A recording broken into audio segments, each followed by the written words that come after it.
नंद बाबा एकादशी कार्तिक शुक्ल पक्ष की थी और द्वादशी को स्नान करने के लिए यमुना जल में प्रवेश किया तो वरुण जी के सेवक उठा ले गए, नंद बाबा को पकड़ ले गए। नंद बाबा एकादशी व्रत रहते थे, कार्तिक शुक्ल एकादशी का उपवास किया था, भगवान की पूजा की। पर एकादशी व्रत एक दिन सत्संग में पीछे काफी समय पहले चर्चा हुई थी कि एकादशी व्रत कैसे रहा जाता है। तो दशमी और द्वादशी को ही जो संयम, तो फिर एकादशी उसकी पूर्ण मानी जाती है। साधारण शब्दों में समझ लो कि दशमी को एक बार भोजन दोपहर के समय कर ले, शाम के न करे, और एकादशी को जल या निर्जला और या बहुत एक बार फल ले ले। अब तो कई प्रकार के सब चीजें फलाहार में बनती हैं, साबूदाना की खीर, साबूदाना की खिचड़ी, साबूदाना के और भी पदार्थ बहुत से, और कूटू की पूड़ी, कचौड़ी, सिंघाड़े का हलवा, सवा की खीर, सवा, बहुत चीजें, ऐसे बहुत चीजें। एकादशी का मतलब है, अगर आपको लगता है कि हम जल के पान करके केवल 24 घंटा रहना चाहिए, मरोगे नहीं यार, जल है, मरोगे नहीं, आंतों को थोड़ा विश्राम मिल जाएगा। 15 दिन में एक बार आता है। अगर आपको लगता है कि जल से हम बहुत सेवा करने वाले हैं, कार्य नहीं हो पाएगा, तो 2-4 केला की फली ले ली, एक सेव ले लिया, बस। ये छौंक बघारना, जीरा, ये सब मनोरंजन है, मनोरंजन है। हमको तो मनोरंजन ही लगता है कि आप 4 पूड़ी, 2 कचौड़ी, अकलहरी हुई बढ़िया आलू, अब देखो मतलब, इसके बाद सिंघाड़े का हलवा, सवा की खीर, साबूदाना की खिचड़ी, ये सब देखा है, ये ऐसा नहीं कि देखा नहीं। पर वो रसेंद्री की तृप्ति व्रत नहीं। व्रत का मतलब क्या है? कष्ट सहना, कष्ट सहना, जानबूझकर कष्ट सहा जाता है प्रभु के लिए। खूब दिन भर भजन करो, शाम के एक बार फल ले लो, नहीं तो जल ले लो, जल से काम चला लो। तो बाबा एकादशी रहते थे, और एकादशी की रात को कीर्तन करना चाहिए, पूरी रात जगना चाहिए, तभी एकादशी सफल मानी जाती है। 2-4 भगत मिलकर, ये डाकोर के रामदास जी तो द्वारिकाधीश जाते थे, पूरी रात कीर्तन करते थे, फिर वापस आते थे। भगवान रीझ गए थे उनसे, और भगवान ने कहा हमको लिवा चलो अपने घर। रामदास जी से कहा, रीझ गए, हर एकादशी को ठाकुर जी के पास जाना, रणछोड़ ठाकुर जी के पास, द्वारिकाधीश उनके दर्शन करना और रात भर कीर्तन करना।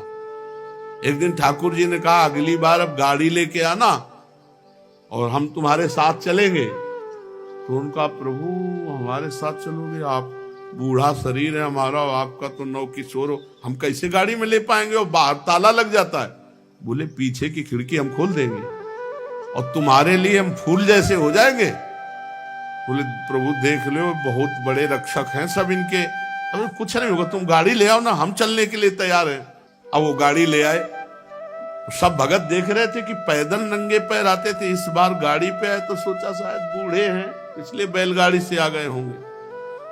अब भगवान पूरी प्लानिंग बता दिए थे, तो मंदिर के पीछे गए, खिड़की खोल के ठाकुर जी पूरा श्रृंगार सब पहने।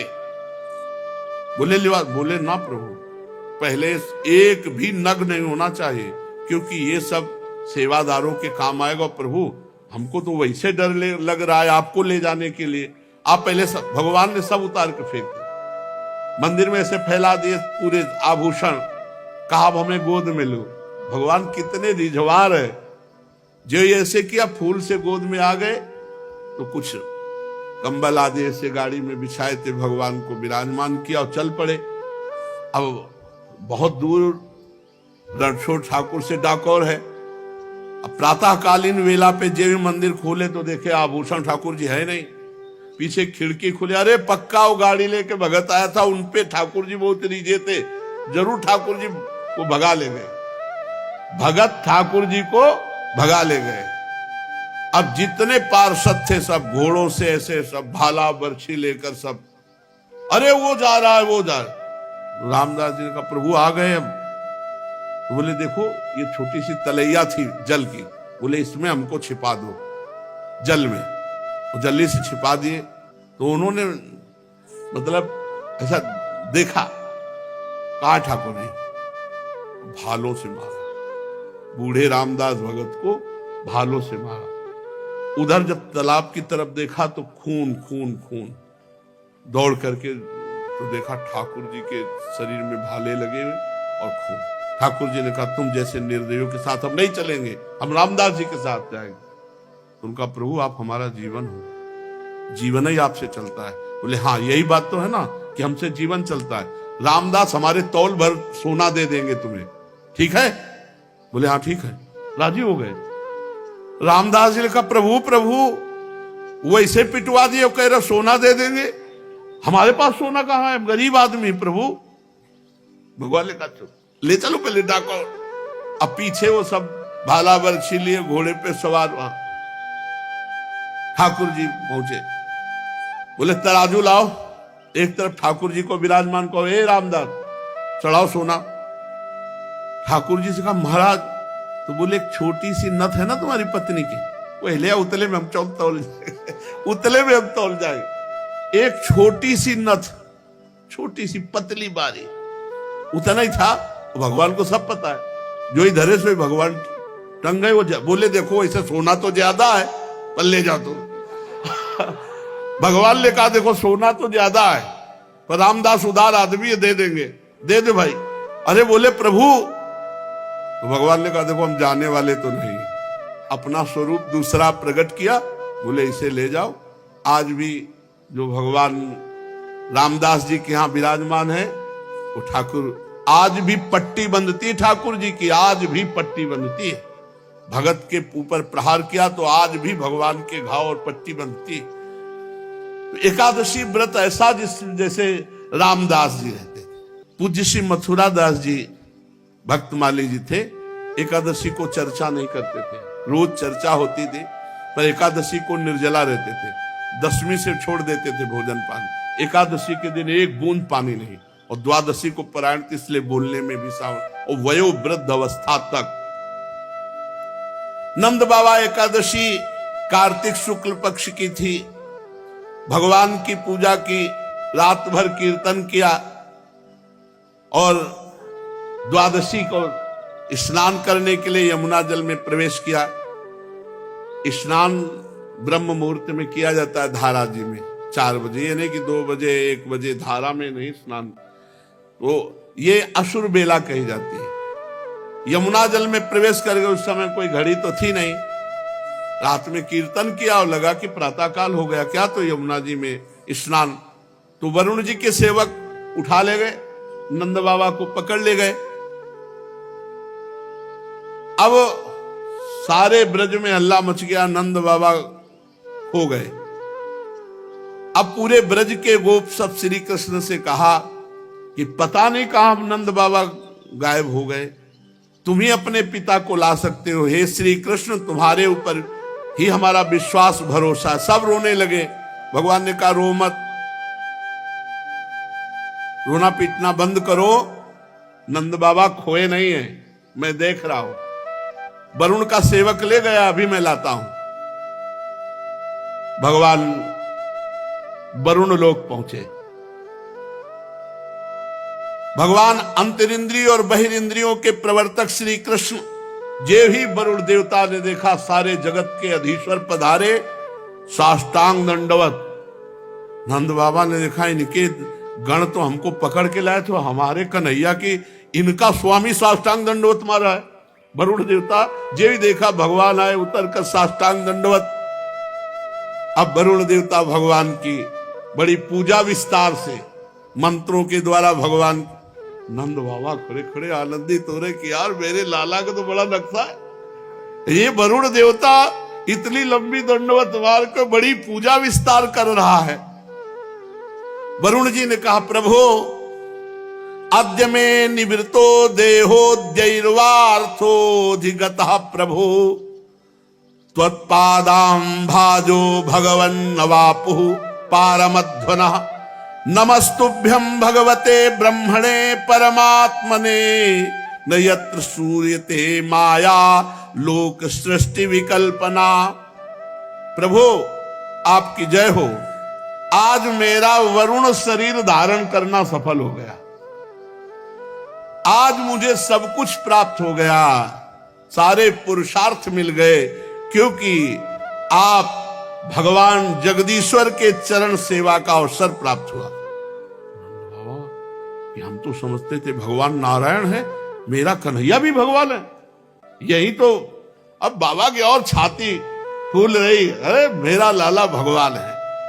प्रभु आपके चरण कमलों की सेवा का अवसर मिला, हम तो भवसागर से पार हो गए। आप भक्तों के भगवान, वेदांतियों के ब्रह्म और योगियों के परमात्मा हैं। प्रभु आपके स्वरूप में विभिन्न लोकों की सृष्टियों की कल्पना करने वाली माया नहीं है, ऐसा श्रुति कहती। हे श्री कृष्ण, मैं आपको नमस्कार करता हूं, बार बार दंडवत। प्रभु क्षमा करना, है मेरा सेवक अज्ञानी था जो नंद बाबा को अनजाने में ले आया, ये अपने कर्तव्य को नहीं जानता। प्रभु ये आपके पिताजी हैं, आप ले जाओ और मुझे क्षमा करो। वरुण जी, वरुण कान पकड़ रहे हैं, स्तुति कर रहे हैं, बार बार दंडवत कर रहे हैं, क्षमा मांग। गोविंद, मैं नहीं जानता था कि आपके ये पिता है, आप बड़ा प्रेम भाव रखते हो, मुझे क्षमा कर दीजिए। प्रभु सेवक से गलती हो गई, नाथ क्षमा कर दीजिए, और मैं सदैव आपका दास हूं। हे श्री कृष्ण, जब कभी कोई भी आज्ञा। बार बार वरुण जी महाराज दंडवत। वरुण जी ने बड़ी स्तुति प्रार्थना की। भगवान श्री कृष्ण ब्रह्मादि ईश्वरों के भी ईश्वर हैं। फिर लोकपाल वरुण ने भगवान की 4 परिक्रमा की, दंडवत की, बार बार क्षमा याचना की। नंद बाबा बड़े आश्चर्य में, नंद बाबा को लिया ब्रज में आए। अब सुबह बैठक बुलवाई गई। नंद बाबा भाई, नंद बाबा ने कहा कि मैंने देखा वरुण जी बार बार दंडवत, पूरी साष्टांग दंडवत मार रहे थे और कह रहे थे इंद्रियातीत ऐश्वर्य योगीश्वर योगींद्र भगवान परमात्मा। कन्हैया को कह रहे थे, बार बार कान पकड़ रहे थे, झुक झुक कर प्रणाम कर रहे थे। अरे बड़ा आश्चर्य में बात, मेरा कन्हैया भगवान निकला। हम तो समझते थे भगवान नारायण की कृपा है। अरे इसीलिए गिरिराज गोवर्धन उठा। भगवान के प्रेमी गोप सुन करके बड़े आश्चर्य में हो गए, ये कन्हैया भगवान है, हमारा सखा भगवान है। बड़ी उत्सुकता हुई। नंद बाबा के पास से जब हटे हो गौएं चराने गए ब्रह्म हृदय, तो सब सखा ने कहा, ए भगवान सुनो, तुम भगवान हो। भगवान ने कहा भगवान से। कन्हैया ने कहा भगवान, तुम वैकुंठ के नाथ भगवान हो, तो हमें वैकुंठ दिखाओ अगर भगवान हो। हमारे साथ खेलता है, हमारे साथ भगवान कहां से हो सकता है, दिखा मैं वैकुंठ दिखा, जिसमें केवल महान सिद्ध प्रेमी भक्त ही प्रवेश पा सकते हैं। ऐसे वैकुंठ दर्शन की जो मायातीत स्वधाम है, भगवान अपने गोप सखाओं की अभिलाषा पूर्ण करने के लिए तत्काल कहा, इस ब्रह्म हृदय में स्नान कराओ। जहां गुरु जी को स्नान, जो ही डुबकी मारी से पहुंच गए वैकुंठ। जय विजय नंद सुनंद भगवान के दिव्य पार्षद, दिव्य अस्त्र भगवान, और बड़े ऊंचे सिंहासन पे भगवान विराजमान। सखाओं को जय विजय, रुको, सर्वलोक महेश्वर अनंत ब्रह्मांड अधीश्वर, ऐसे भगवान के साथ झुक के चलो। दूर से बोले हमें नहीं चाहिए बेकुल, इतने ऊंचे में वो बैठा है और यहाँ सब हमको दबकार है, हमारा कन्हैया ही जिससे हम खेलते, हमें बैकुंठ भूल कर बैकुंठ नहीं चाहिए। सोई ऐसे उछरे। भगवान ने कहा, बोले कन्हैया एक बात मांगू, तू मेरा नित्य सखा है, मेरा प्राण, तू मुझे कभी बैकुंठ मत भेजना। मुझे जहां इतनी दूरी हो और जहां ऐसा शासन हो, मुझे वो अपना कन्हैया प्यारा लगता है, जिसके साथ मैं खेलता हूं, जिसके साथ मैं खाता हूं, जिसके साथ विभिन्न प्रकार की क्रीड़ाएं करता हूं। ब्रजवासियों को वैकुंठ फीका लगा। भगवान के प्रेम धाम वृंदावन ब्रजधाम से भी श्रेष्ठ वैकुंठ को माना जाए, तो आप सोचो ब्रजवासियों को अच्छा नहीं लगा, और मना कर दिया कि कन्हैया एक बात मुझे दे कि इस ब्रज से कभी मैं बाहर न जाऊं, यहीं का बंदर बनाओ, यहीं की चिड़िया बनाओ, यहीं के पशु पक्षी लता बनाओ, मुझे बैकुंठ नहीं चाहिए। इस संसार में जीव अज्ञानवश शरीर में आत्मबुद्धि करके भांति भांति की कामना करता है, उसकी पूर्ति के लिए पूरा जीवन नष्ट कर देता है, फिर उसके फलस्वरूप वो पशु पक्षी कीट योनियों में जाता है, इसलिए अपनी गति को पहचान नहीं पाता। परम दयालु भगवान ने अपने सखाओं को मायातीत वैकुंठ धाम का दर्शन कराया। भगवान ने फिर सखाओं को ब्रह्मबोध कराया, जिसका सत्य ज्ञान अनंत सनातन ज्योतिष स्वरूप समाधिनिष्ठ गुणातीत पुरुष ही पाते हैं। देखो ब्रह्म सनातन है, सत्यम ज्ञानम अनंतम यदि ब्रह्म ज्योतिष सनातनम, सत्यम ज्ञानम अनंतम यद ब्रह्म ज्योतिष सनातनम यदि पश्यन्ति मुनयो गुणा पाए समाहिता। जिसमें अक्रूर जी को भगवान अपने स्वरूप का दर्शन कराएंगे, उसी हृदय में स्नान करा करके परम धाम का दर्शन कराया। दिव्य भगवत स्वरूप लोगों को देखकर समस्त गोप आनंद में मगन हुए। भगवान श्री कृष्ण मूर्तिमान ब्रह्म है, मूर्तिमान परमात्मा है, मूर्तिमान भगवान है। ये सब गोपों को आश्चर्यचकित हुआ कि हमारे कितने अहोभाग्य कि हम ब्रह्म परमात्मा भगवान अपने लाडले कन्हैया के हैं। यही ब्रजवासियों की आज भी महिमा है। जो यहाँ के खाटे ब्रजवासी हैं पुराने, ठाकुर जी के प्रति उनके हृदय में अपार संबंध प्रेम है, जैसे घर का, ऐसी बात है। उनके लिए भगवान नहीं नजर आते, उनको मेरे कृष्ण। देखो नंदगांव के जब आते हैं ना, उनकी ठसक झलकती है। बरसाने के जब श्री जी के जन आते हैं ना, उनकी ठसक झलकती है। ब्रजवासियों से जब बात करो ना तो ठसक झलकती, सच्ची कहते हैं। आएंगे, प्रणाम करेंगे, प्रसाद देंगे और फिर कहेंगे ए बाबा तो आशीर्वाद दूं, लंबी आयु तेरी, कोई नहीं बिगाड़ सकता। अरे लाडली जू की कृपा, वो कहे अरे नंद लाला की कृपा। तो यही ब्रजवासियों की कृपा जिस पर हो जाए तो ब्रजराज उसको कभी छोड़ नहीं सकते। इसलिए इनकी बाहरी वाणी पे मत जाना, बाहरी व्यवहार पे न जाना। इनका व्यवहार थोड़ा टेढ़ा है, वाणी थोड़ी कड़वी भी हो सकती है। इनकी जबान की बात है, हृदय बहुत बहुत प्यारा हृदय है, ये हमने देखा। उनका व्यवहार देखो, ये भगवान के सखागण हैं। इनकी बात समस्त ब्रजवासियों के चरणों में कोटि कोटि वंदना। जिनको श्री कृष्ण प्यारे लगे, वैकुंठ भी प्यारा नहीं लगा। आज भी ऐसे श्री कृष्ण के प्यारे ब्रजवासी जन है। इनका टूक, इनकी चरण रज और इनका आशीष हमको निश्चित प्रिया प्रीतम से मिला देगा। शेष चर्चा आगे। श्री राधा वल्लभ लाल।